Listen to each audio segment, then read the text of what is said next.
Welcome to Crime Vault. This commentary I'm bringing to you is an alleged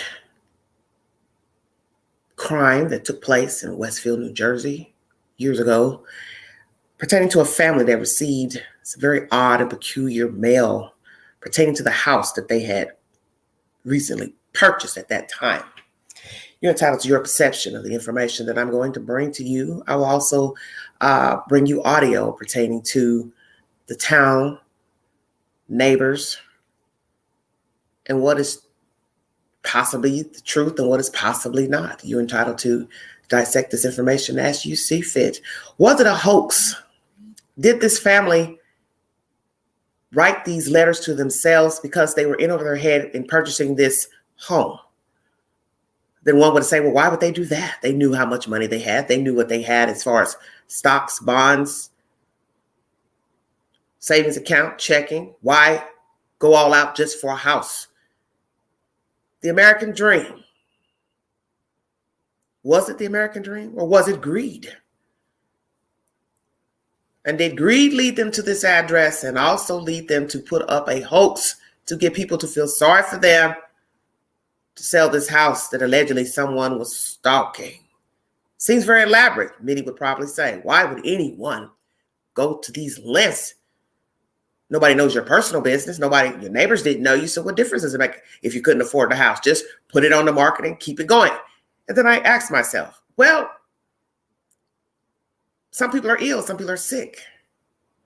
You don't really know people. You don't really know their thought process. So maybe they had something to prove to their friends and family, because outsiders may not question why you're moving out of the house. Because if you didn't make any friends, you were only there a couple of days, then it doesn't really matter what your neighbors think. But your family and friends, now that is something different. Co-workers, your boss, you're going on and on about getting this new place. So how would it be that you'd be able to talk to them again and say, oh, sorry, we moved out? Naturally, they would ask, what happened?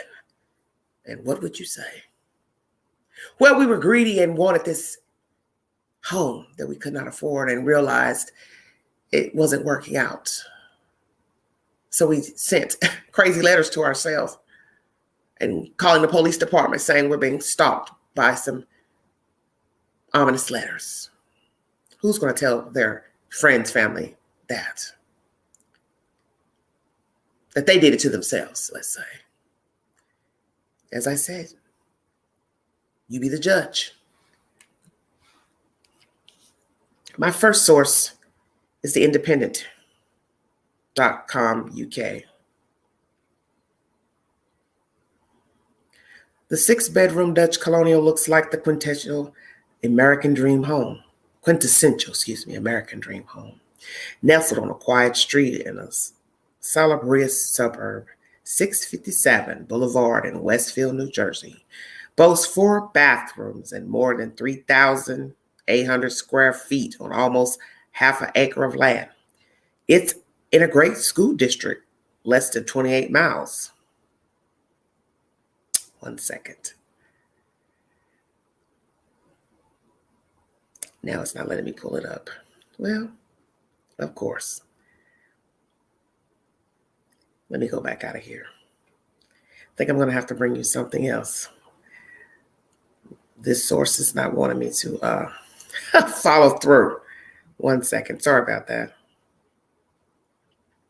I have a lot of content pertaining to this story, so we will see. 1 moment.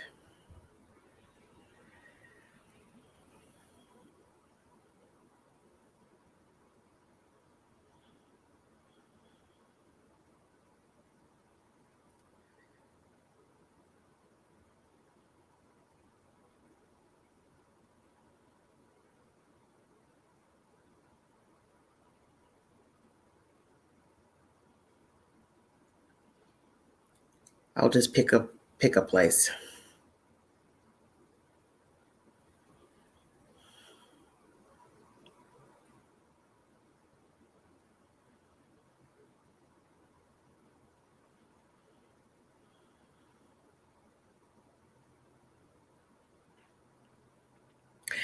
Let's just start with where they are today.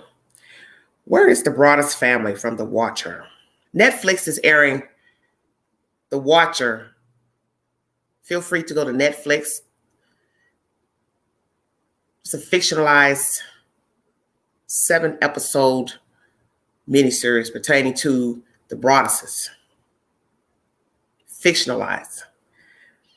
According to People, Derek and Maria Broaddus, the couple Nora and Dean are based on, sold the 6-bedroom Dutch colonial home at 657 Boulevard in 2019 for about $959,000. The Cut reported that they sent a message to the new owners through their real estate attorney that said, "We wish you nothing but the peace and quiet that we once dreamed of in this house." They also warned about the letters, but the new owners have allegedly not received anything from the Watcher since moving in. The couple did stay in the Westfield area, but they remain very private about their new address, even using an LLC to purchase their current residence. As for the Netflix series, the couple sold the rights to their story, but had little involvement with production. According to The Cut, they asked that their last name be changed in the show and that the family not resemble theirs. They also allegedly said they wouldn't mind if the fictional house burned to the ground, quote unquote.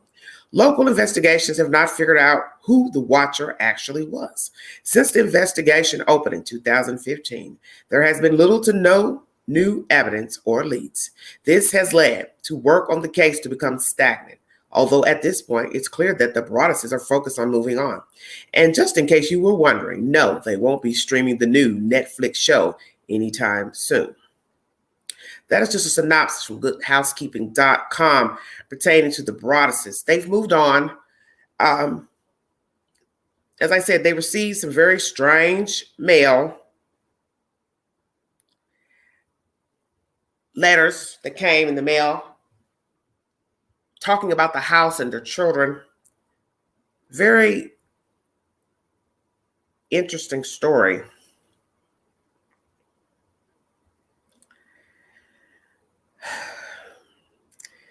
The true story behind Netflix thriller The Watcher dates back to 2014 when Derek and Maria Broaddus.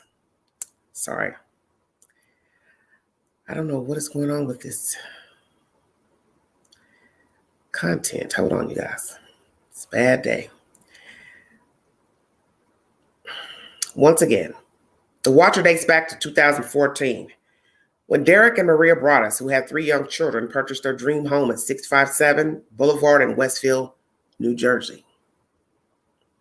However, things quickly devolved when the family were targeted by the Watcher, who terrorized them with a series of ominous letters. While the Watcher is certainly inspired by the true story, and this is from Netflix, The Watcher, which was first depicted in a 2018 New York Magazine article, Ryan Murphy has exercised his creative license with numerous details and attempted to protect the real-life family from an unwanted attention by altering certain facts such as their names.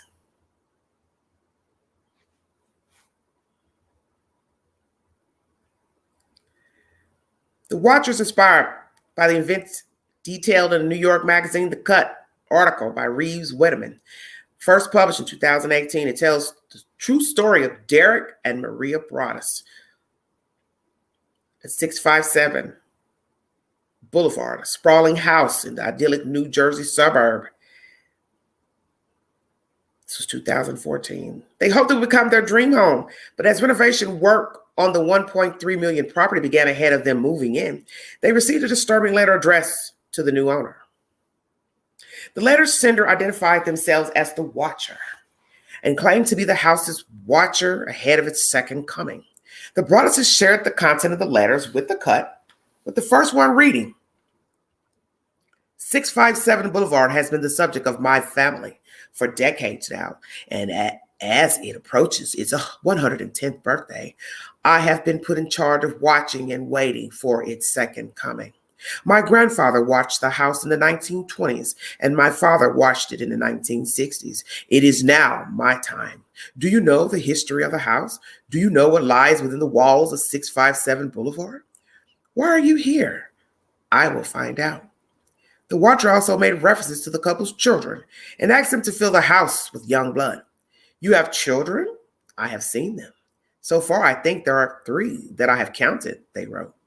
The Broadduses went to the police and were advised not to share the letter's contents with their neighbors as police believe the most likely scenario was that one of them had sent it.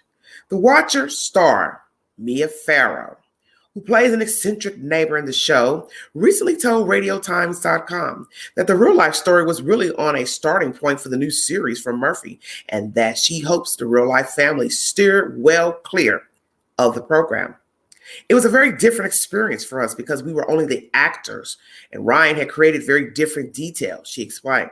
I don't know if my character existed in the lives of those people.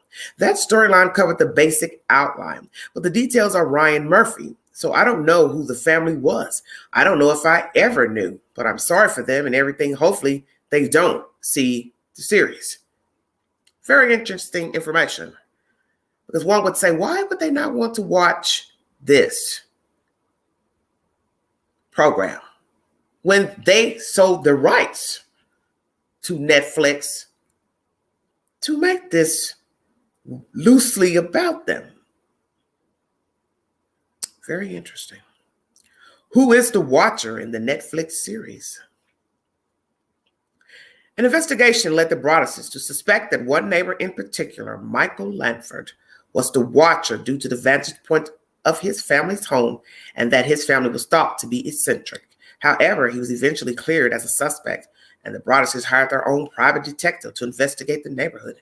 They received a total of 3 letters, with the second one identifying their children by name and nickname, and containing details they claimed could have only been noted by someone who had been inside of the home or extremely close to it. As they continued their search for the Watcher, the Broadduses found out the previous owners, the Woods, had also received a letter just before they moved out, but had no trouble in the 23 years they had lived in the house before then. The Broadduses, who didn't actually move into the home but decided to rent it out instead, went on to attempt to sue the Wood family for not disclosing that they had received a letter, but the case was later dismissed.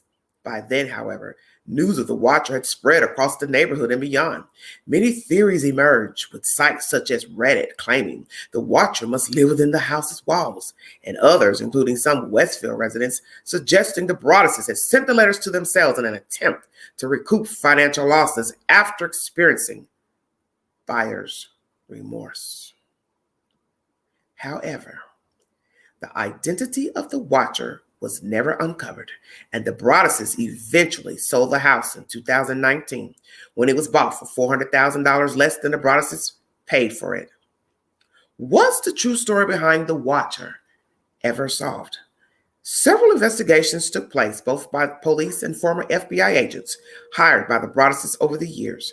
However, as detailed above, the Watcher was never found and continues to be unidentified to this date. How much of the Watcher is true? Netflix has made some changes to the creepy story, including changing the Broadduses' names and surnames. In the series, they also have 2 children who are older than the Broadduses' own children were when they first bought the house. As for the Watcher's identity, the Netflix series remains truthful to the true story in that it doesn't offer any definitive answers. The Watcher landed on Netflix on October 13, 2022. So if you would like to see this very interesting storyline, it is currently playing on Netflix, and it hosts 7 episodes. Radio Times is the source for this information.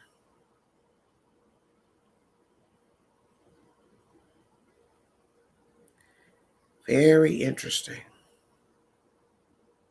So it's 657 Boulevard. There was a house. A family had a dream, but they received letters and felt threatened and never moved into the house, rented it out until many years later, they were able to sell it for $400,000 less. Very interesting.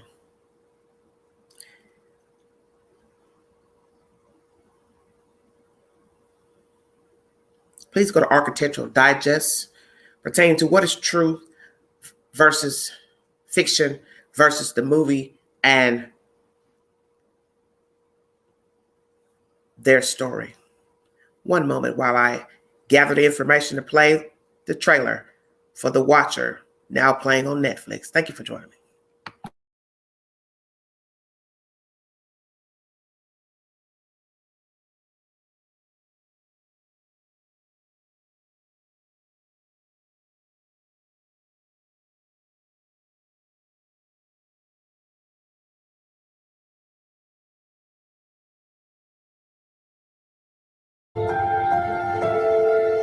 Dearest new neighbor at 657 Boulevard.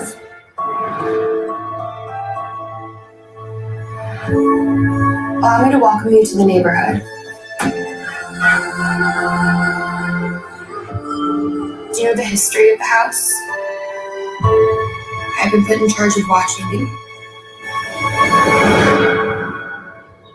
This message will not be the last. I am the Watcher. It's not the first heartbroken. Your house is my obsession. And now you are too.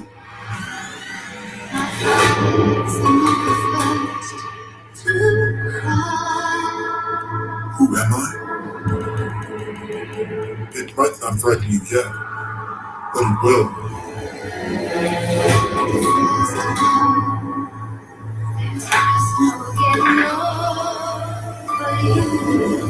Give the house what it wants. Young blood.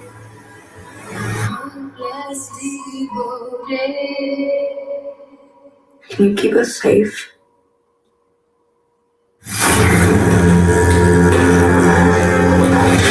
We moved out here because we wanted to feel safe. And the opposite's happening. Never felt more unsafe in my life. I don't think you're in danger. This is just a prank. It's not a prank. You need to sell. Yeah. I'm still watching, and I would be very afraid if I were you. Every time I go over it in my head, I land on somebody else. We could have been friends. I've got my eye on you. If you care about your family, you're gonna get out of that house. Is that what we should be telling our kids? That if somebody terrorizes us, we just run?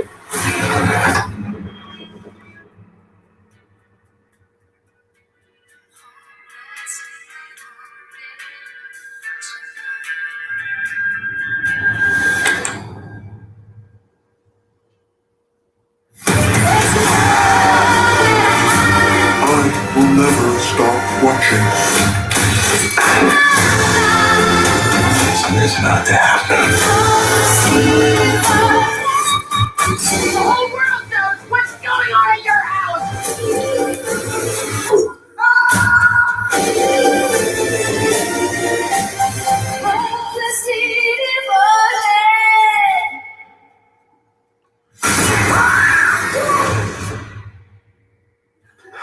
Who are you? Thank you for joining me. This is Crime Vault. The Watcher, now playing on Netflix. Inspired by true events pertaining to a family that still currently lives in the Westfield, New Jersey area. Thank you for joining me. I will now play you commentary pertaining to very crazy story. All commentary is on my community page. Thank you.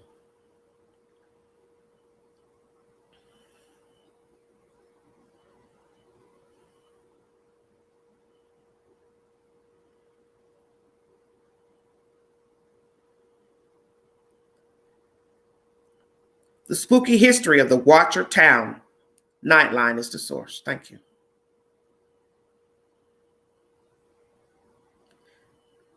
Hoax or the truth?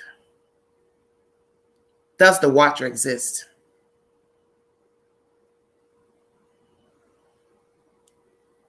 just 23 miles outside New York City. The schools are great. The people are very friendly. It's a beautiful town, great architecture, beautiful houses. If you've got a house in Westfield, you've pretty much made it. But these tree-lined streets are now home to a true crime obsession. Welcome. You know I will be watching. Who are you? Netflix's smash hit series, The Watcher, based on the real-life terror that gripped the former owners of this house. And they start getting these very strange letters from the Watcher. Each letter seemed to get a little bit more and more ominous. Whoever it was claimed that they were not only watching the house, but there was a lineage in their family. Tonight, the stories behind the torment. There was really no way the Broadduses were going to move into this house without figuring out what was going on. And the gruesome murders that gripped this small community half a century ago. In Westfield, people were afraid he was hiding in the woods or hiding in their attic. People were really afraid. It's pretty scary when the banker of your town is a volunteer at the Lutheran Church, goes to all the soccer matches. When they go off the rails like that, it scares people. It was 2014. Derek and Maria Broaddus bought what they thought was their forever home, a nearly $1.4 million house in Westfield. The Broadduses could not be a more sort of normal suburban American family. They had gotten to this point in their lives where, they had some financial security. They could go buy this sort of dream home of theirs with their 3 kids. But the house came with a sinister threat, a watcher who sent the family several menacing letters alluding to imminent danger. The letters themselves are kind of impossibly creepy and spooky and scary. Reeves Weideman wrote the shocking New York Magazine article detailing the Broaddus' ordeal. He saw the letters firsthand. Those threatening letters recreated in The Watcher, starring Naomi Watts and Bobby Cannavale. Mr. and Mrs. Brannick, I am pleased to know your names now, and the names of the young blood you have brought me. The fictionalized version of the Watcher case also incorporates Westfield's notorious List family murders and has become a massive hit. 125 million hours streamed and counting, according to Deadline. Despite a police investigation, private investigators, and forensic analysts all looking into the case, the Watcher was never identified. I felt very bad for Derek and his wife Maria. I think they were very troubled, which I would be too if I received those at my new home. Such efforts have not. Andy Skibitsky was the mayor of Westfield at the time. It's been reported that they didn't do enough, but trust me, the Westfield Police Department is very professional, and unlike how depicted in the series. I think they did all they could with the information they had, in that they did do DNA samples on the few letters. There were only 4 letters total, though, so they didn't have a lot to go on. The family of 5, so fearful, never moved in. They struggled for years to offload the home, ultimately taking a $400,000 loss when they sold it in 2019. Later, selling their story rights to Netflix. I am the Watcher. The show has been exaggerated and Hollywoodized in all kinds of ways, but I think it at least captures some of the truth of what the Broadduses went through. It's so far from reality, it's silly. I was mayor in Westfield for 12 and a half years. We have our share of characters, but none of them are like the ones that are depicted in the show. Westfield police and town officials reluctant to talk about the renewed attention to the case, they say out of respect for the home's current occupants. I am watching the show, so I have to admit I'm probably guilty of, giving into that hype a little bit. People do talk about it. A lot of my coworkers are like, oh my God, where's the house in comparison to where you live? Greed is your sin, John. The Watcher uses another piece of Westfield's spooky history. We should all be prepared for the day when it comes. I want to see you all again in heaven. In the series, the character, John Graff, used to live in the Watcher house and murdered his family there. John Graff is based on a real Westfield resident, John List, who shot and killed his mother, wife, and 3 children in a different Westfield home in 1971. It was a real life horror story in Westfield. There's an entire generation of people that were afraid John List was coming for them. He was on the run for 18 years. He became known as the boogeyman of Westfield. Father Wants Us Dead is a podcast about the List murders. The mass murder of an innocent family 50 years ago forever shook this quiet town. At the time of the killings, List, a devout Christian, had lost a series of jobs. He was too proud to file for unemployment or even admit to his wife that he had lost his jobs. In his mind, living in poverty was a sin. And so he decided that the thing to do would be to kill his family. List shot his wife and mother first, and later his 3 children after school, in between killings, going about his day. That scene portrayed in The Watcher. He said he made a sandwich and ate lunch that day, just as though his wife and mother weren't lying dead in the house. John List had carefully planned how he was going to kill his family. He had already started to spread the cover story, which was that they were going to go visit a relative in North Carolina. It took a month for the murders to be discovered. By then, List was long gone. The true sociopathic narcissist. He went on the run. He met a woman. He got married. He thought he would be safe. He was out in Colorado, I think, when he met his second wife. And he moved to Richmond, and he was hiding in plain sight. List was finally caught in 1989, thanks to an episode of America's Most Wanted. The suspect, John List, is accused of murdering his family 17 years ago. The show hired a forensic sculptor to create a bust showing how John List would have aged. How uncanny was the likeness between the bust and John List? It looked like the same guy with the same hairline, with the same glasses, with the same weight. It was beyond uncanny, and it made the front page of the New York Times. In 1990, List was convicted of 5 counts of murder and sentenced to 5 life terms in prison. Were you determined to kill them? Once I make the plan, yeah, then just like D-Day, you go in and there's no stopping them after you start. In 2002, ABC's Connie Chung spoke with John List in his first on-camera interview about the murders. You ate lunch in the kitchen where you had shot your wife in cold blood? That's correct. How could you? I was hungry. Wow. It was just the way it was. List died in prison in 2008. He was 82 years old. You helped solve the John List case. What do you think it'll take to solve the Watcher case? You know what? It's a combination of serendipitous luck, and it's also hard work. Hard work on the side of investigators, law enforcement. The Watcher case remains unsolved, with millions of households tuning into the Watcher series, clues starting to pour in once again. I've continued to get tips. One of the reasons people have been obsessed with this story is it's a mystery to solve. Everybody has a theory about who the Watcher might be and what their motivation is. The house at the center of it all, today barricaded from curious onlookers with yellow tape surrounding the front yard. It's a great house to own if you're not spooked by this. And as far as we've heard, they have not gotten any letters. Hi, everyone. All right, everybody. ABC is the content holder of this information. The interesting thing is listening to, I believe that was the mayor speaking about Westfield. He can't say that there's nobody in that town that mirrors the people in the Netflix movie. Although the movie is fictionalized, there's always somebody that mirrors a fictional character. I think many of us know that. And you really don't know people, and you don't know the evil that men do, and also women. And when you watch this Netflix series, I must say it's very imaginative and a little bit dramatic. One of the characters, and I won't divulge who that one is. I'll let you figure that one out.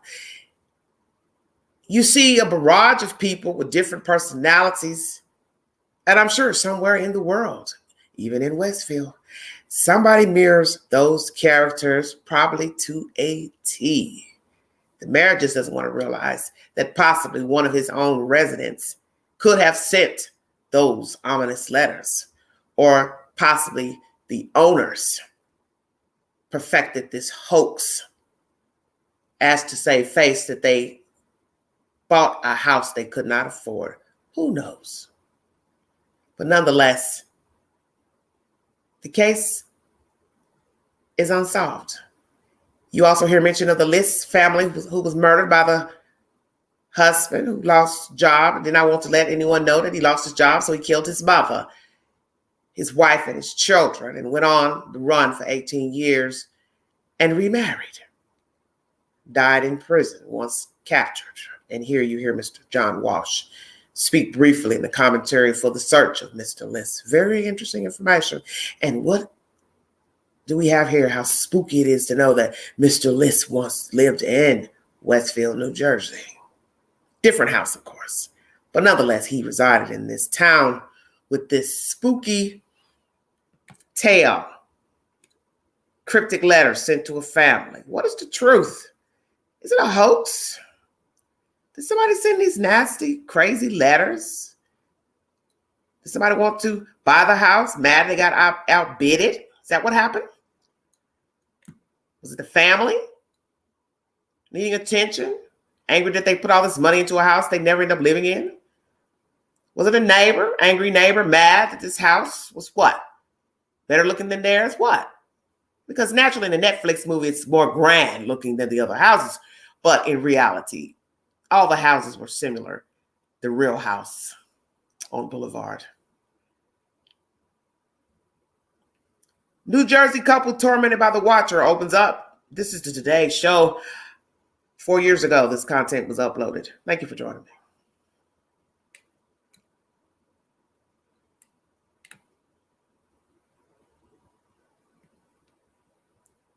Identified themselves as the Watcher, the anonymous writer who claimed to keep a close eye on the house, referring to the couple's 3 small children as young blood in a series of menacing messages. The Broadduses opened up for the first time about the terrorizing ordeal to New York Magazine's Reeves Wiedemann. The first time I read the letters, I got goosebumps. I've never seen anything like it outside of kind of a horror movie or a Stephen King novel. In one of the letters, the Broadduses say the Watcher wrote, "My grandfather watched the house in the 1920s, and my father watched in the 1960s. It is now my time. Why are you here? I will find out."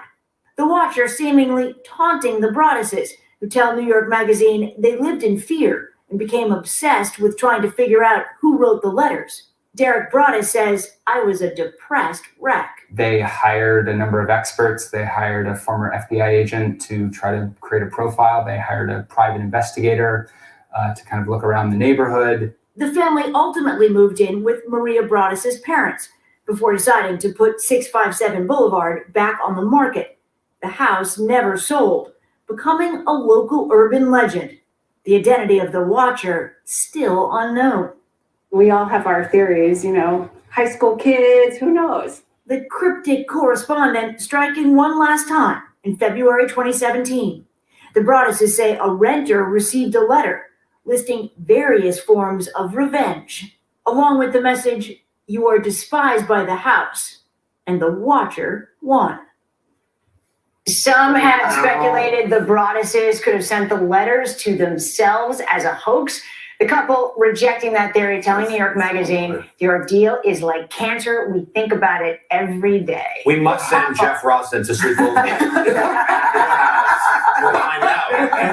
Send the assistant in there. This is a Rossen report. No, it is. Jeff will never go in I was about to say Jeff will send his producer Lindsay. Right. Yeah. I'm in a hotel down the street. Lindsay's inside the house. Lindsay's alone. That's such a Certainly that took a turn. Yeah. Thanks, Jeff. All right, everybody. That's the Today Show giving their commentary. Now imagine sitting around a round table of news broadcasters making light jokes. And these people say it happened. It's serious. They think about it every day. Have decided not to watch the Netflix series.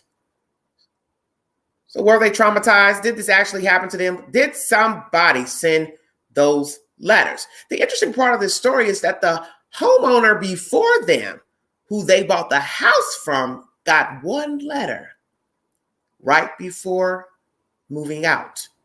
But they chucked it away, threw it away. No big deal. Interesting. So one would think maybe the Broaddus's didn't do this, because why would they send a letter to the people before them when they hadn't even moved in yet to realize they were in over their head with renovations and so on and so forth? Could it be the previous homeowner who sold the house to the Broaddus's were angry, mad that they had to leave and sell the house? Maybe they were having financial issues. I believe they were there, 23 years or so? So one would have to ask themselves, why did this family move out? The plot thickens. Were they angry that they had to sell the house? Did they have to go through a lot of legal wranglings with the Broaddus's, bidding and unbidding and going back and forth that could make a person feel some type of way, desperate to get out of this house for whatever reason? Maybe moving on, maybe kids are grown. Don't know, no one's elaborated. But this is how you get to the truth of the matter. What were they going through, this family, to make them sell the house? How long did it take them to sell the house? How much legal wrangling did it went on in selling the house? Because one letter is interesting. And then the Broaddus's weren't even there, I don't think, 3 days. The letters start coming. They move out, stay with family, and rent this house for about 5 years. Naturally, they got to pay a mortgage on it, but they lose $500,000, 1 point something million in renovations. But then one could say, that sounds strange too, because why am I renovating a house that I'm not even living in? Stay woke, everybody. Because I caught that. About 1.2 in renovations, something of that nature. Why am I renovating a house I'm not in? And the people I'm just renting it out. So stay woke. But maybe they were renovating, to make the house more appealing to selling at a higher price. Which is it? Interesting. Next commentary is pertaining to the neighbors. What do they have to say about this crazy, crazy story?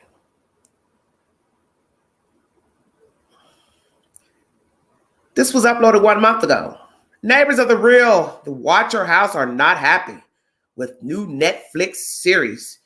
NBC New York 4 is the source. My.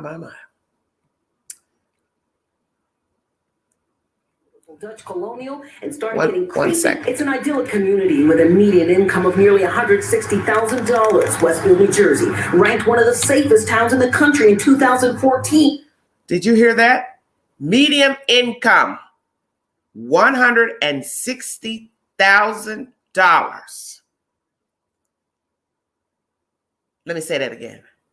Median income for people residing in Westfield, New Jersey, $160,000. So if you make 160,000, I say you could afford $1 million house. What do you say? Interesting. Let's continue. Westfield, New Jersey, ranked one of the safest towns in the country in 2014. Ironically, the same year, a family bought this beautiful Dutch colonial and started getting creepy, terrifying letters signed The Watcher. Do you know the history of the house? I've been put in charge of watching you.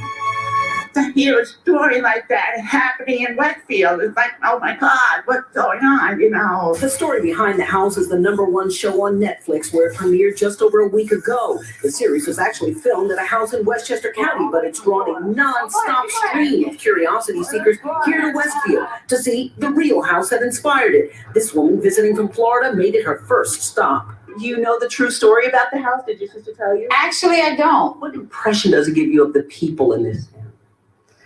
Eerie. It's a little creepy, it's kind of like a weird energy, even like just driving through. You think the series makes it look like a town full of murderous, crazy people? Yeah. It definitely does.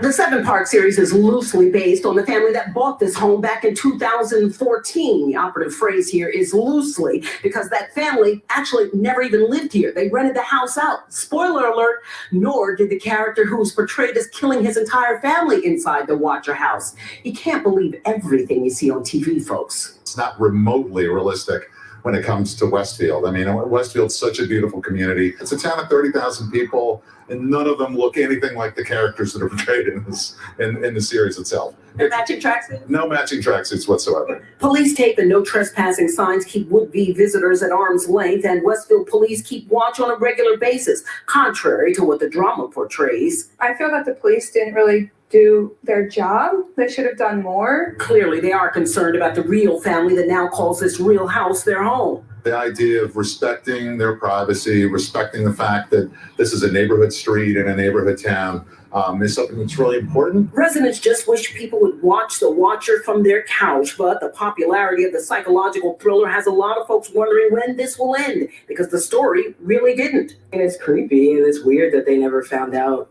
who it was. So, they could be watching us now. In Westfield, Pat Battle, News 4, New York. News 4 is the source. Very interesting information. Now, the guy who brought to TV American Horror Story is behind this tall tale of The Watcher, now playing on Netflix. And possibly this could garner worse attention and get new letters sent to this house as pranks because we have sick, ill people like that. You see, one thing begets another. Some may think that Netflix should have never made this story because it may spike some craziness in Westfield and or around the country. People start sending crazy letters just out of spite to be mean to the new family. And I pray that no one does that. The house is roped off by crime tape. Do not cross a wooden bench. The police scribbled across it. So you cannot walk on the property, which you should know better anyway. So I pray that no one starts harassing his family, following them around, messaging them on any type of social media platform or sending any type of crazy letters. But you should know that this type of story would garner somebody sick to do that. So one would wonder, should this adaptation been made and brought to Netflix? You hear this lady speaking of someone that lives there. Sound a bit animated, but anyway. Oh my gosh. Yes, oh my. Was this a hoax by the family? One would say, what did they gain? Because one would have to ask themselves, who would spend money on private investigators, FBI agents, former FBI agents, when you're already possibly in a hole, having to rent this house out? You lost almost $500,000 in selling the house. So you were more in a hole in trying to hire somebody to solve this crime. Would someone go to this extent to dig themselves in a hole financially to prove a point of what exactly? Very interesting. I don't know. As I said, depends on your interpretation. NBC4 was that source of information. Let's see what else we can play pertaining to this very wicked story. Where's the Westfield Watcher? This was uploaded 7 years ago by Chasing News, Channel 9.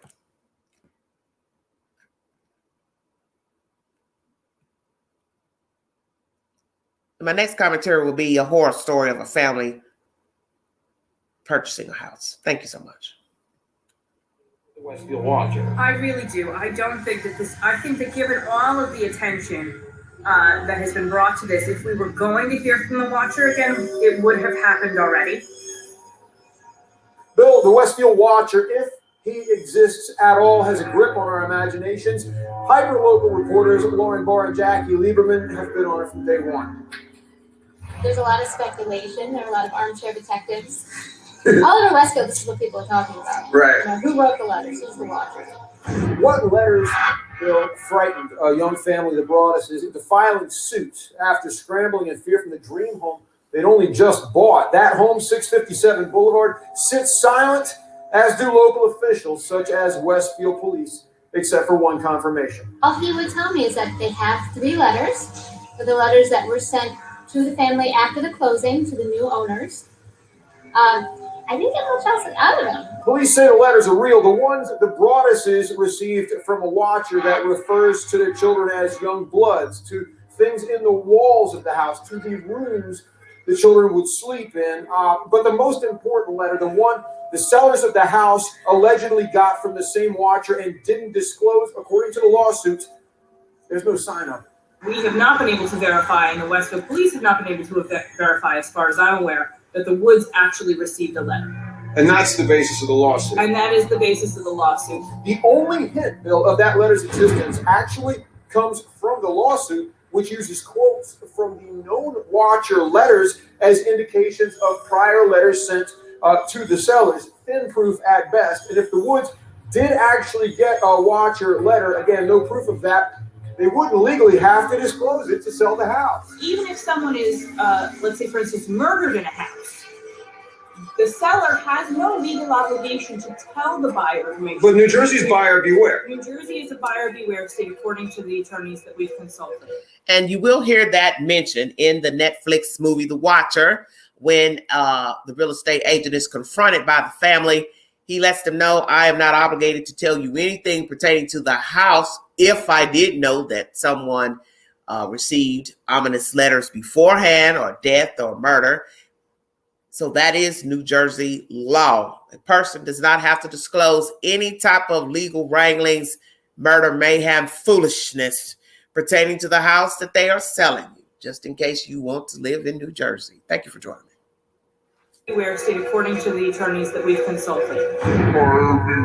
Now, Lauren is the reporter who broke the fact, using the Union County prosecutor's sources, that DNA from the letters is female DNA, not matching to Maria Broadus. So it's not he, one of it the might be plaintiffs, and that it went through Kearney, but that's a large mail distribution office. Lots of letters go through Kearney, Bill, and she adds there are growing indications that the whole watcher situation might possibly have come from a bidding war that occurred during the last sale of the house. More information on that to come, but you can read Lauren's work at Westfield Leader, and Jackie is at Tap into Westfield. Let me ask you, so there has not been a letter that went allegedly to the sellers that has not surfaced. According to Lauren, the plaintiffs in the lawsuit hired a realtor to resell the house, and they didn't disclose. So according to Lauren, the plaintiffs are guilty of what they accuse the defendants of in their own suit. That lawsuit goes nowhere. You guys have done some really good work. There goes the U.S. Postal Service. Wonder what she's got for the Broadduses today. All right, that's Chasing News, my 9. So in the end, they're accusing somebody of not telling them about receiving one letter, and then they don't disclose to the new people they sell the house to that they receive ominous letters, the Broadduses. So one could say that they are heartless and hypocritical.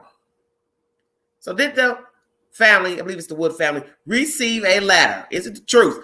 No documentation, because allegedly, from what I understood, is that the letter was thrown out. They didn't think no more about it. Was this a bidding war that transpired between people trying to get this house at that time, back in 2014, and they took it out on the Broadduses to send these crazy whack letters? Was it the previous owner? Did they send the letters because maybe they didn't want to sell their house? Maybe they felt forced to sell their house financially, because we don't hear why they actually sold the house, the Wood family. So you entitled to your interpretation. And as I said, the Broadduses, it would be stupid for them to send the letter to them while they were signing the papers to get the house. So who's telling the truth?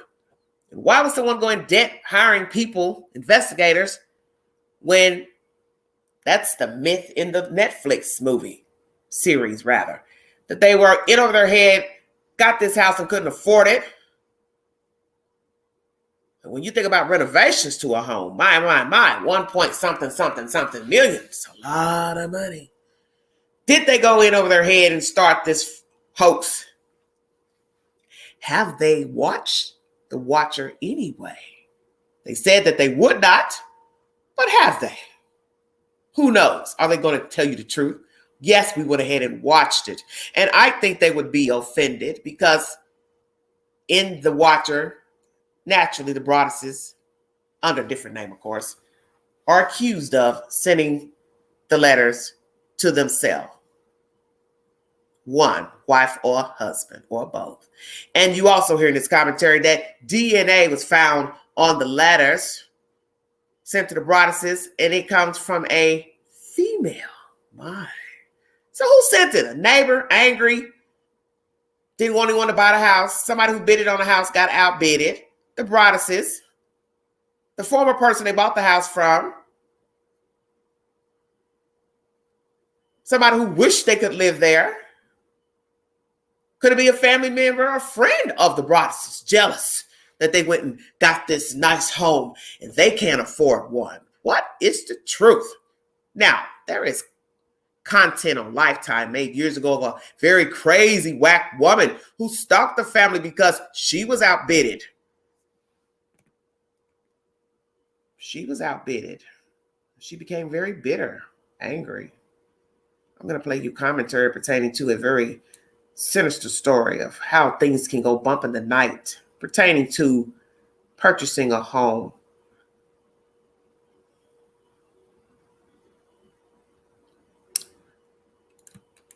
But before that, we'll do ABC News to tell you when they sold the house.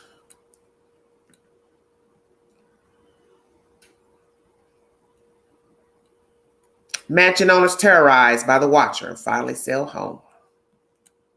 Now the family has finally found someone. I got everyone's attention here. Someone's going to buy that house. Gio Benitez is here with more. Hey, Gio. Hey, David, good morning. Yeah, for years, so many thought nobody would buy this house because of all that negative publicity with those threatening letters. But this morning, we know the family has finally gotten rid of it by taking a major financial loss.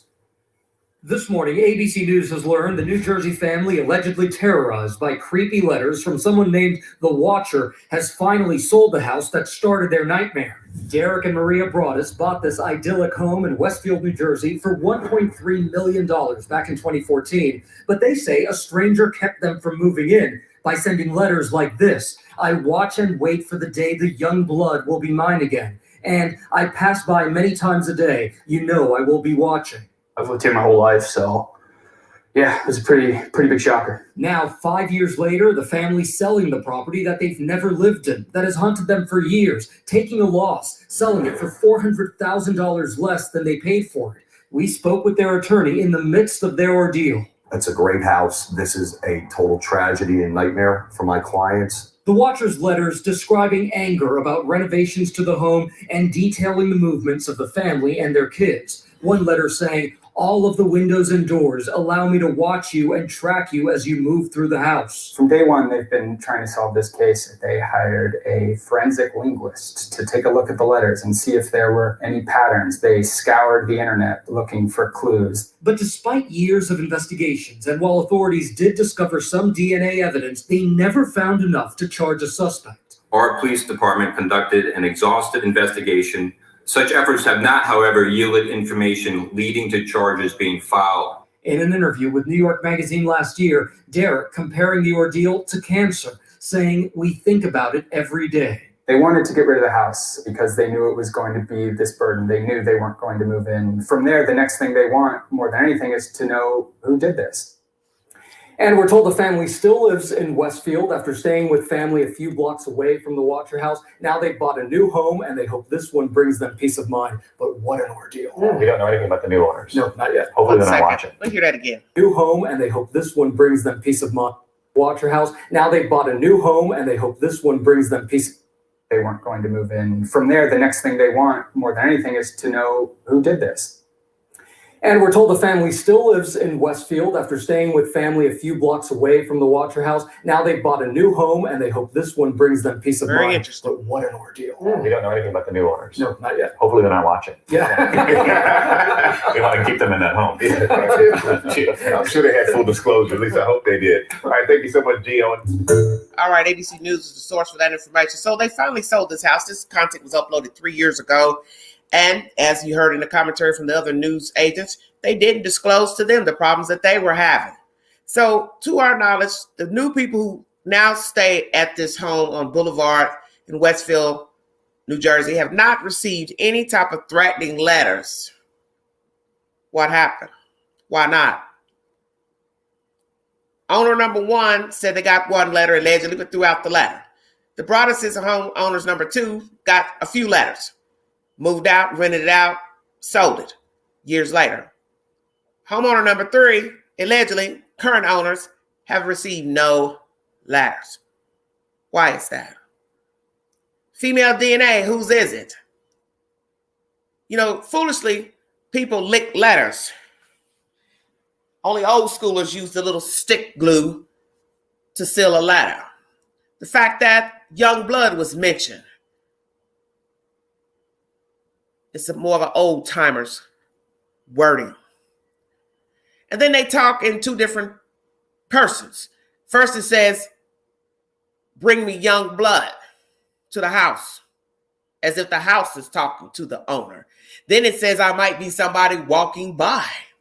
So then that's a second person.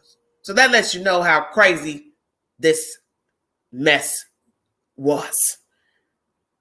One, we know the house didn't write the letter, because I don't believe in that hocus pocus stuff. But then they identify themselves as possibly a passer buyer, somebody that's seen the house, watched the house, been in the neighborhood and related to people who lived in the neighborhood. So which is it? Somebody who grew up in the neighborhood, somebody that saw the house, wanted it, somebody that was outbidded, a neighbor directly next door.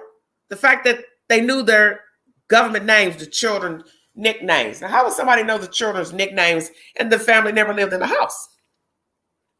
So that's what makes some people think that the Broaddus's wrote this crazy nonsense to themselves. Or, as I said, could have been a relative or friend, somebody that was jealous of them. They were moving on up the ladder. They were left behind, being old regular folk. Who wrote those letters to the Broaddus's? And why have there been no more letters to the new homeowner? Very interesting. You entitled to your interpretation. Please take the tour of 657 Boulevard. It is on my community page. You can go to the actual house and see what the house looked like before it was sold to all these participants. Thank you so very much. One more commentary and I will leave you all to your evening. Thank you so much. If you'd like to donate to this great network, $ Big Angie 129 Cash App. Thank you all so much. I brought you a little bit of commentary. I brought you the trailer pertaining to The Watcher, now playing on Netflix, which is a loose adaptation, fictionalized, pertaining to the Watcher situation that happened in Westfield, New Jersey many years ago, a few years back. I brought you Neighbors commentary, other news agents commentary.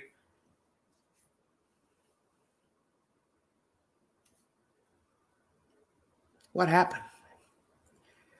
Let's take a dive back in time. 7 years ago, this is uploaded to ABC. This is just to bring you a family's ordeal in purchasing a house and to show you how evil people can be when they don't win the house of their dreams, their desires, to be obsessed with a house. Couple lives in fear after buying their new house. ABC is the source. Thank you for joining me. Last commentary for the evening. Thank you. Buyers beware. Something was happening. Something else was happening. You have no idea who it could be. So let's try. It's almost the season of sales. Time to start listing your house. Next month, as we all know, is the most popular time of the year for it. It's the dream of so many people, a home to call your own. But what if your dream house is somebody else's dream too? About to turn your home sweet home into a nightmare. That is exactly what happened to young couple Jerry and Janice. With a young child and a baby on the way, little pranks at first, but then real danger. Strangers showing up, someone out for revenge against them, playing real estate roulette with their lives. Here's Chris Conley. Before it turned terrifying at the suburban house in sunny San Diego. Every week, something was happening. Something else was happening. You have no idea who it could be. Someone's trying to rape my wife. It's scary. Before this young couple took note of every act against them. before they took desperate measures to protect themselves from spikes on the fence. It's always on our mind. That stuff never goes away. To self-defense instruction. I would kind of think about like the escape route. Before all that, in the fall of 2011, Jerry Rice, a former competitive swimmer, was teaching special ed classes for kids with autism. Wife Janice Reuter was a microbiologist at a children's hospital. They had one child and another very much on the way. Right here. How big out to here were you at the time? Pretty big out. Yeah. I was about, what, 8, 9 months, I think. They'd been saving for a house, and thanks to friend and real estate agent Renee Milton, they got one. This one-story house in a peaceful cul-de-sac. It's a wonderful place where everyone pretty much knows each other. People in the morning go for walks, they take their dogs out, they skip by the park on their way to school. At $779,000, the house scraped the top of their range, but... It was amazing. It was like, what? This is ours? So we're going to raise our family in the house. And we're going to start really soon. Yeah. A home is a big deal. To purchase a home is a huge deal. Excited for the imminent arrival of daughter Avery, Jerry says he barely noticed the unusual note that would be a kind of introduction to their nightmare, a note that came to the house in their first month here. It basically said that someone was willing to offer up to $100,000 to buy our home from us. $100,000 above the price that you'd paid for it. I threw it in a cupboard. Our daughter was overdue. Only then, something a little creepy. The house turned up again for sale on the real estate site Zillow under an obviously fake realtor's name, Jacques Ars. Jerry called me one day and asked me if I had listed their home on Zillow for sale. I couldn't understand who would take a home that we purchased and put it online. That was the start of an escalating harassment campaign. Next, $1,000 in bills for bladder control products and magazine subscriptions arrived. The mail stopped entirely. There was an online ad for a New Year's Eve party at their home. Wow. Tame stuff? Maybe. But the Rices got the ominous big picture. Someone was targeting them and wanted them out. Who was it that wanted them out of this house so bad? And was it just one person? Someone was trying to harass them to where they would leave this property. Next, an attempt to get the Rices' neighbors angry with them. A Valentine's Day card. The ideal way to share a little love with that special someone. Only Paul Abel, one of the Rices' neighbors, didn't see it quite that way because the card was sent to his wife, Tanya. Wait a minute, Paul, wasn't from you? It wasn't from me. What did the Valentine's Day card say? It said, love, Jerry Rice. Paul hadn't even met Jerry yet. He decided to change that in a hurry. He got mad and went right out the door and went and knocked on their door. He's not the jealous type, but he left the house in 5 minutes. Fast. Here's this guy that I have a beautiful wife. She's mine. And who is he sending out a Valentine card? In fact, Valentine's Day cards purportedly signed by Jerry had been sent to every wife in the cul-de-sac. You know, it's the same thing I said to everyone. I'm really sorry we're getting harassed by someone. Someone obviously hates us. But who was the hater? With 2 children to protect, Jerry and Janice would never forget the jolt of fear they felt as a cop gave it to them straight. He said whoever was doing it was probably pretty sick. They were probably watching. And that sent chills down my back. Having the police officer tell me that, we need to watch out for our children. It's scary. We were very suspicious of everyone. Jerry sprang into action. He locked the mailbox and set up surveillance. We didn't know who was messing with us, and they could be coming up to our front door. So we put up security cameras. This gate offered extra security, but week by week, their sense of siege worsened. What next? Who was watching? It all haunted Jerry. He became very distant and really focused on trying to protect our family. He would be up a lot during the night. Check all the locks around the house and then check on the kids. What was it like one of those nights when you just sort of ask yourself, why is this happening to us? Janice asked that a lot. Why is this happening to us? And I was more concerned of who was doing this and where they were going to attack us next. They turned to cops as they braced for the next attack, never imagining how shocking it would be. This is your picture, and these are the words underneath it. Carmel Valley Freak Show. Come see me during the day while my husband is at work, and we can get our freak on. You know, my stomach dropped. I was like, oh, okay, now my photo's on there. That's very personal. And your home address, where your children were. Right.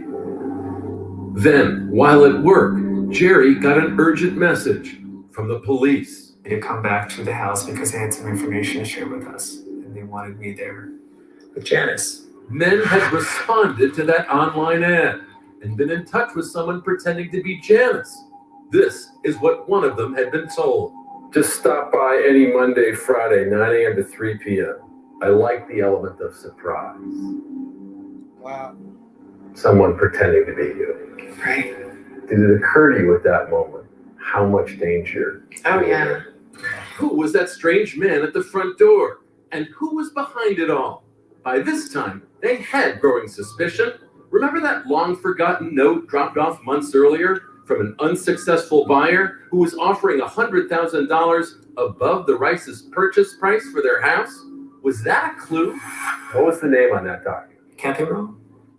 When Janice searched Kathy Rowe on Facebook, she recoiled in horror. She'd seen that face before, at her front door, on Halloween. Immediately, I remembered her coming to our house, her and her daughter trick-or-treating.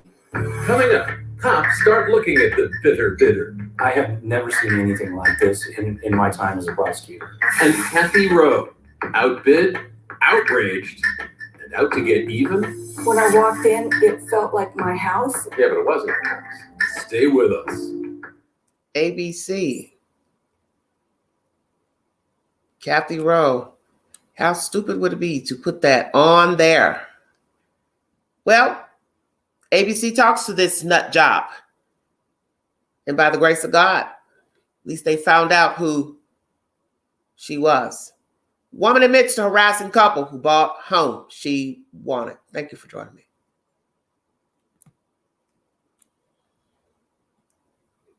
But don't we all? When the single-story house with a pool in San Diego's Carmel Valley came up for sale, a lot of families wanted it. Married couple Jerry Rice and Janice Reuter got it. This woman, Kathy Rowe, then a 50-year-old unassuming wife and mother, was among those who didn't get the house. That just didn't seem right. At least if you were Kathy Rowe, it didn't.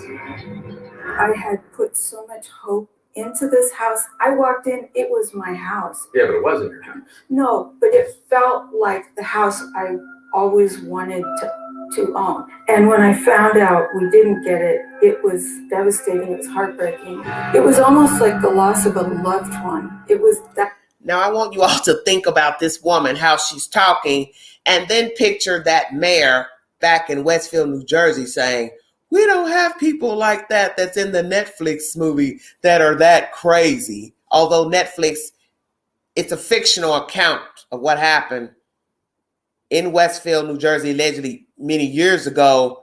But to hear someone say, we don't have crazy people like that living in our town that are portrayed fictional in a movie, and yet you have this walking thing here in California who fixated on a house that she lost and began to stalk the family. Life imitating art, I should say so. Thank you for joining me. It was almost like the loss of a loved one. It was that critical to me. Kathy Rowe had a job with the county, had a very ill husband, she said, and had a Mother of the Year award for being the sole caregiver looking after their severely disabled daughter, Rachel. That house, though. It had more significance than just a structure with four walls. When I lost it, I cried and cried. Kathy Rowe also had enough bank to offer $100,000 more for Jerry and Janice's home. When they failed to respond to the note she sent them, she launched a harassment campaign, stopping their mail, relisting the house on Zillow, sending those phony Valentines. Oh, and at the outset, coming by the house with her. Now, at this point, when they started receiving more mail from this original letter, this is when they should have known who was behind the letters. The fact she signed her name on the original bid for $100,000 more, that should have told them she was the culprit behind. Why they missed that, I do not know. But they should have figured that out day one. Daughter on Halloween. You wanted to see who was in the house, didn't you? I had no interest in them. I was more curious what they had done to the house. Who came to the door when you trick-or-treated? The wife. The wife, Janice, whose photo Kathy Rowe would later put on this Carmel Valley Freak Show online ad, inviting men to stop by anytime. I was jealous, distraught, and devastated with pain and depression. And Why did that result in your lashing out at innocent people? That's the form that it took. You enjoyed this, didn't you? No. You enjoyed making these people suffer. Well, I thought it was funny. I did not view it as suffering. But when men responded, how is it funny stalking people, sending mail to neighbors, pretending to be someone, wanting someone's wife? That's not funny.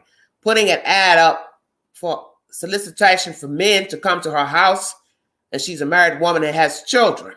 How is that funny?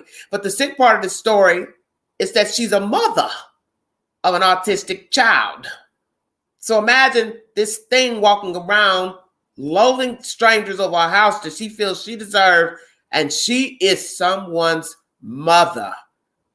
This is more diabolical than just jealous of her house. She is a parent. And she has a challenging child. So one would say, how could you be a decent person doing this to someone for no reason, and you're also a mother of a child who needs your round-the-clock care? You don't even deserve to be a parent to this child. I really would like to know where this woman is today, and does she even have her child? Very interesting. men responded to the ad, Kathy Rowe wrote them back, fueling the fire, providing specific and perverse encouragement to one 25-year-old male looking for fun with a totally unaware Janice. I'm going to leave out the dirty words here. This is someone pretending to be you. I'm pretty much home all day, every day, bored and incredibly horny. I love to be surprised and have a man just show up at the door and force his way in the door and on me, totally taking me while I say no.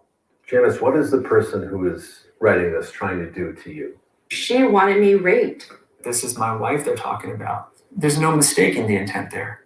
Then, for the Rices, the ultimate nightmare. Another man did show up at the house, only Janice wasn't home. Jerry met him at the front door. He thought he was going to walk in and have his way with your wife.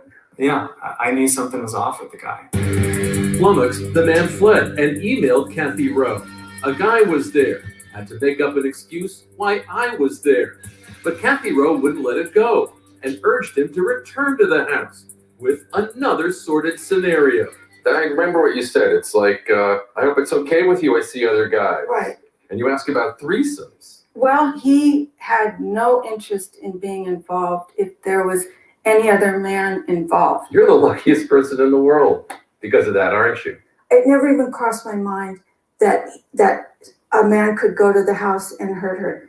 Come on now. Absolutely. I normally am Wow. more concerned about other people's safety and welfare than my own. Yeah, not so much this time.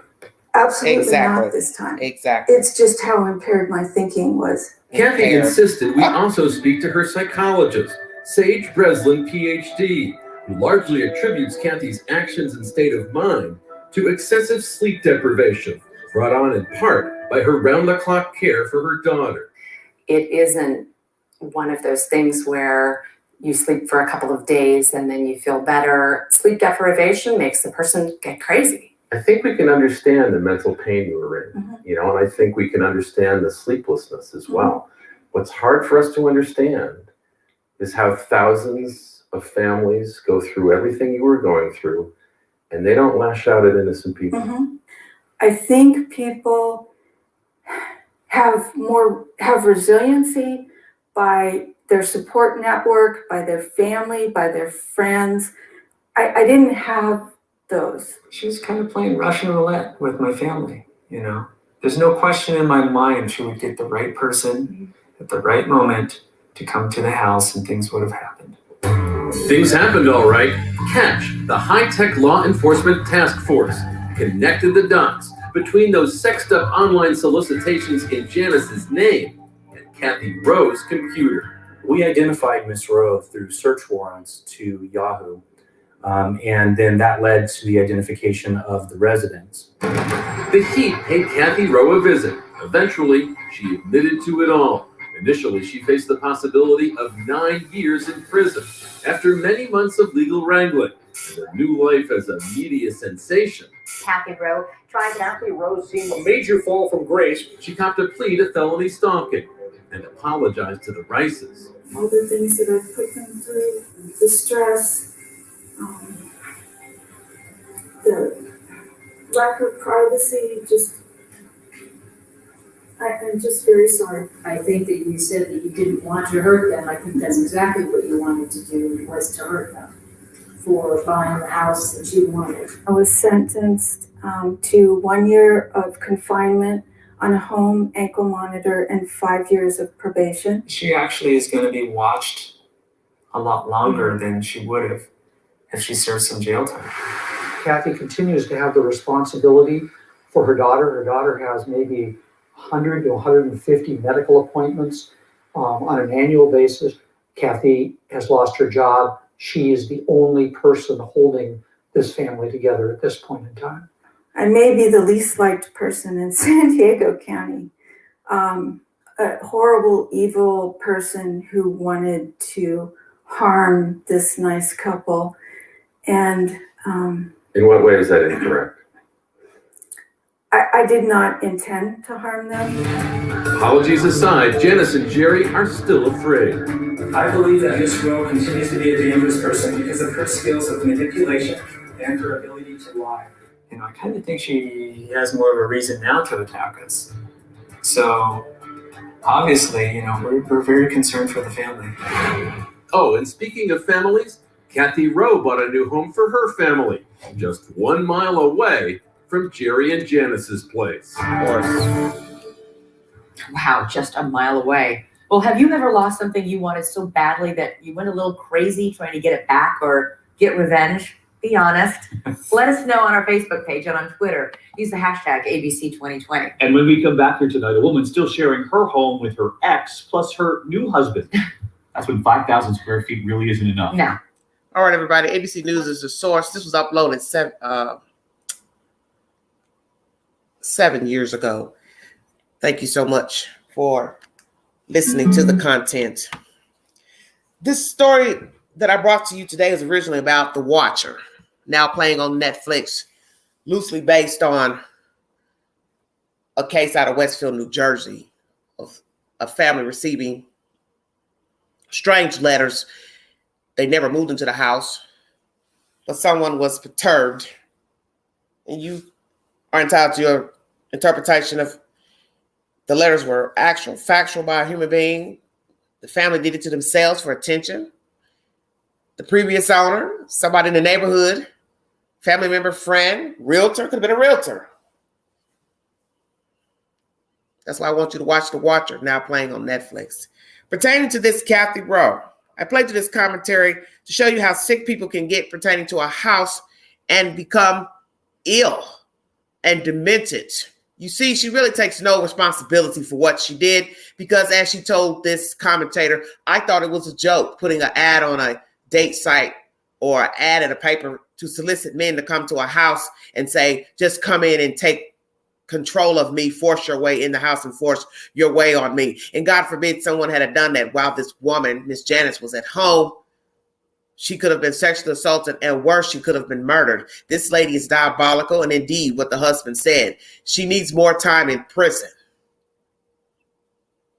House arrest and 5 years probation is nothing because, as he said, she has the resources to do harm. And God forbid, had someone harmed this woman or her family. And the fact that she's still emailing somebody about come back to the house. Shows you her intent was to harm this lady. Mentioning of threesomes. Come on now. You still don't feel like you were harming this lady, the family, this unit, sending mail to other residents, pretending to be the husband? So how would you even know that somebody had a wife across the street? You had to been watching, infiltrating.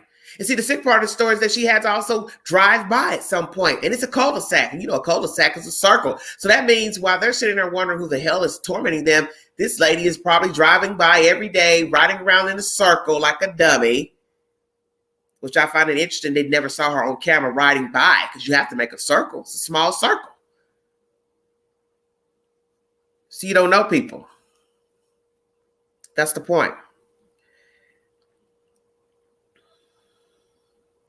Additional pranks included sending Valentine's Day cards, as you heard in this commentary in Rice's name, to other women in the neighborhood, listing the house for sale and asking religious groups to visit, the complaint says.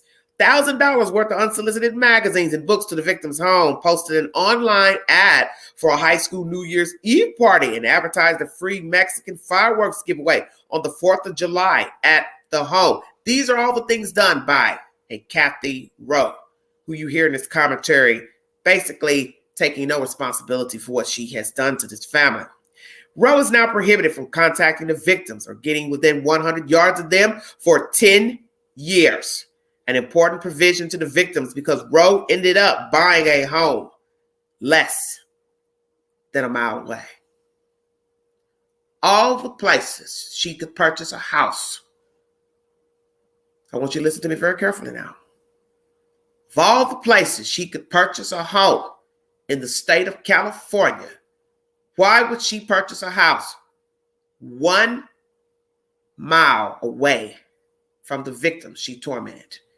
I don't know how long this went on, but this was sickening.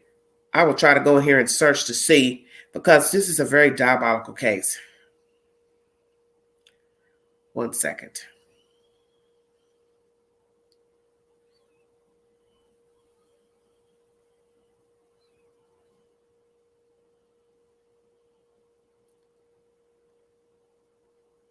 Get a little information.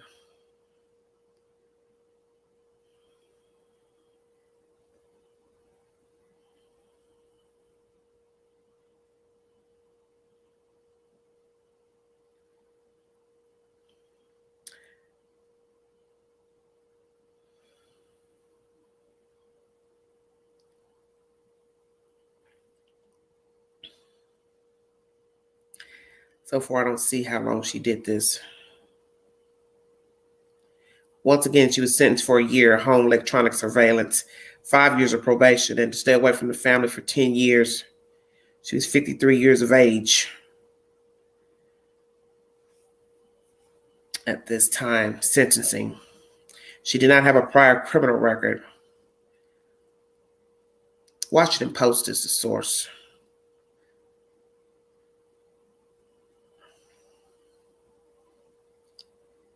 It took Kathy Rowe 2 years and more than 100. Hold on. I don't think they're going to let me read this. No.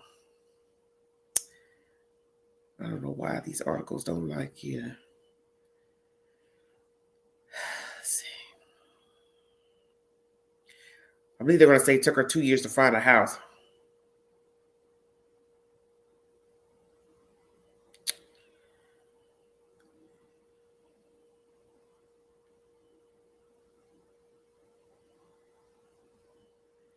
Yes.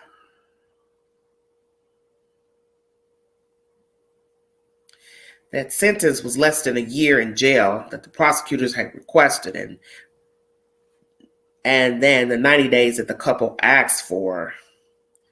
Superior Court Judge Kathleen Lewis said she saw an almost Jekyll and Hyde in Rowe, contrasting her devotion as a mother to a severely disabled daughter and wife to an ill husband, to the horrendous nature of the terror campaign waged against the victims, including a plot to have Reuter raped. I don't think you fully appreciate even now that your actions were harmful and scary, but I do think you're remorseful, the judge told Rowe. So The judge thought she was remorseful. Possibly only that is because she was caught. It began in 2011. Once again, as you heard in the commentary, she thought she found her dream home. Rice and Reuter outbid her, and she became irate. She put a stop to their mail around Christmas time, sent cards to their neighbors, Valentine's Day cards, wives, to the neighbors' wives from Rice, listed the home as being for sale, signed them up for incontinent supply catalogs. This lady is evil. Trying to see how long this went on. It doesn't show me. Let's see. Once again, you heard the man showed up. She emailed him back.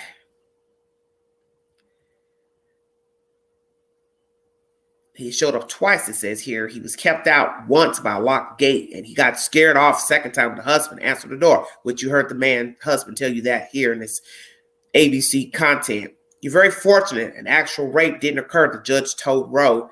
You should consider yourself lucky. The harassment stopped after that when Rowe moved into a new home, but the effects had left their mark on the victims, who eventually went to the police. Rice, who teaches students with disabilities, said he suffered from insomnia and exhaustion. He spent his free time securing their home, unwilling to let his guard down. So imagine, he teaches kids with disabilities, and the person stalking him has a disabled daughter. What are the odds of that? The stress seeped into their marriage and parenting. They argued over whether to stay in the home. They both saw counseling and self-defense classes, which I've mentioned that about. That was mentioned in the commentary. A home should be a place of safety, sanctuary, but I never truly felt this way in our house, Reuter said in court Friday. I felt most secure away from my home. The house became my prison. Rice said the attacks were not isolated acts of poor judgment. Rather, it was a calculated, sustained, and malicious attack on well-being of my entire family, he said in court. Rose, standing beside her defense attorney, apologized for what she put the family through. I just want to say how humiliated I am for my behavior. This is not representative of who I am, she said. I've never behaved like this. How much I wish I could go back and take all this away and all the things I put them through, the stress, the lack of privacy. I'm just very sorry. Her attorney, Brad Patton, said Rose was at a breaking point when she was outbid, sleeping only 2 hours each night with her disabled daughter and caring for her sick husband, circumstances that help explain but don't excuse her actions. Rowe, who worked as a county analyst, has since lost her job, her lawyer says. She's also since bought a house 1 mile away from the victims. A lawsuit filed by the victims has been resolved on undisclosed terms, their lawyer, Stephen Genty, said Friday. This is an older content. So what could they have gotten from her? I doubt that she was a wealthy woman, because if she was wealthy, she could have been able to afford a house anywhere. Very, very sick. And there's no excuse because you have a sick daughter, sick son, sick husband. Who cares? Those problems face everybody every day. Somebody has a sick child, somebody has a sick husband, but they don't go around stalking people because the person outbid them. That's business. Bidding for a house. The person is selling their house, so naturally they want the most damn money for their house. That's their right. That is their right. It has nothing to do with you personally. They want out of their house and they want money for their house. It's a business transaction. Simple. So one would have to say, this woman worked for the county. How does she behave on her job? How does she conduct herself on a job? How does she conduct herself as a mother to a disabled child? God forbid that child is still in her custody and can't live on her own, because I believe that she's a daughter. How far would you go? And see, that is the point of these types of crimes, which end up leading to possibly murder. How far would a person go to secure what they want? And I will do a live on that, the crossover from petty crimes, felonious crimes, to murder. Because we see this every day. And earlier I watched content pertaining to a woman out of California, matter of factly, who ran a boarding house and she stole from the victims because she killed them and continued to get their Social Security checks and never alerted the police hospital, Social Security board, naturally, that she murdered these people, buried them in the backyard, and could continue to get their money. So you see, there are patterns with sociopaths, how far they will go to get what they want. Every motive is different, naturally. One lady wants your money, so she drugs you, kills you, buries you in the backyard, and keeps your Social Security check. And before that, she drugged men and stole from them while they lie asleep. Drug-induced, of course. Did time in penitentiary for that, but got out and never changed. So she went from theft, drugging men, to murder. See, that's the point. How far will you go? So I asked this pertaining to Miss Rowe. You're willing to harm a family because they outbid you for a house. You could have caused them problems with their neighbors. Someone could have actually sexually assaulted this woman, hurt her, beat her, and or murdered her. Their marriage could have fallen apart from this travesty you put them through. You didn't care. All for what? My thing is, how far would you have gone until you found your house? Because allegedly, I just passed an article, I believe, said you searched for a house for 2 years. So that would lead one to believe that you tormented these people for 2 years.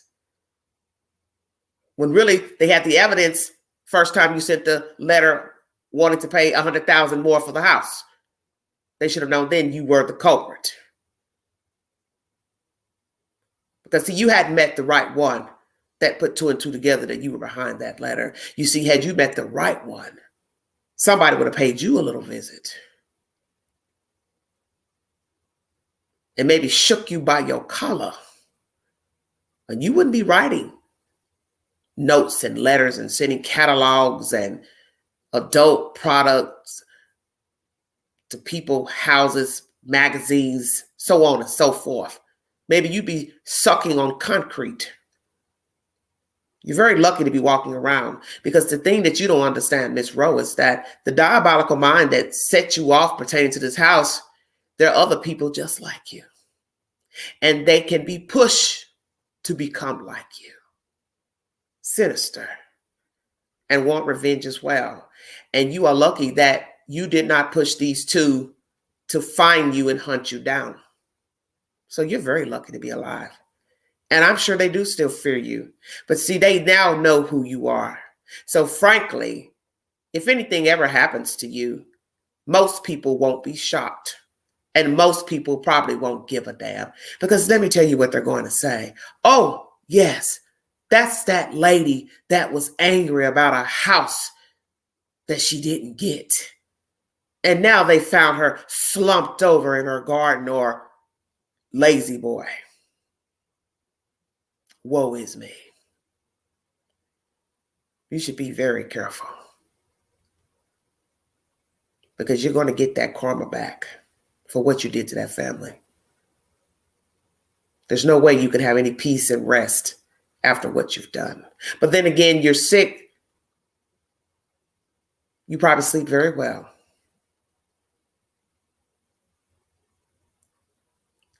I just sit here and think, what would happen if you would have ever become financially strapped? Because things are higher now since you purchased a house years ago. If you ever get in a predicament where you can't keep your house, what in God's name would you do the next time? Thank you all for joining me. This is Crime Vault. If you'd like to donate to this great network, $BigAngie129, Cash App. Follow the Vault on Twitter. Thank you for your time. Happy holidays. And I will be back with more stimulating conversation and content pertaining to true crime, various subject matters, and breaking news. Thank you. Check out The Watcher, now playing on Netflix.